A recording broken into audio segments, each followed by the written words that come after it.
Matthew Boggs?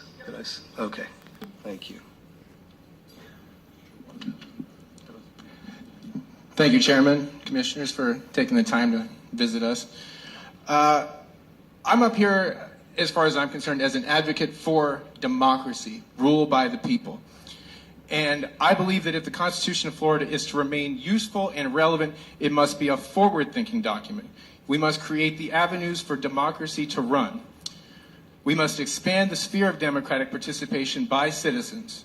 Their input must be made a higher priority than it has been in the past.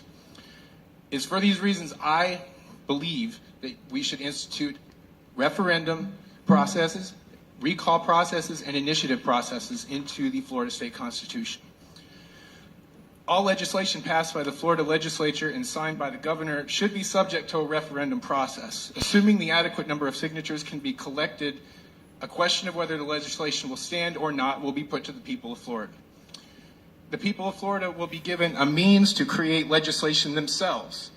If an adequate number of signatures are collected, a citizen's legislation can be added to the next election's ballot and decided on by the people. This is in contrast to the current system of constitutional amendments, which are relatively unwieldy and are making the Florida Constitution into a patchwork of varying issues addressed.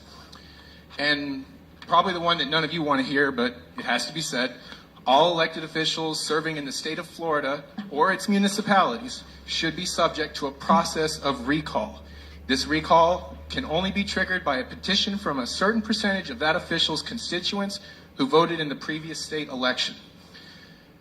I am up here also as somebody who is against term limits completely. They are simply a no on democracy. And I believe that these are the avenue to stopping the progression of term limits in local municipalities.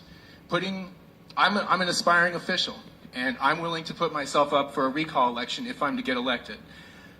I appreciate the chance to talk to you, and thank you very much. Thank you very much.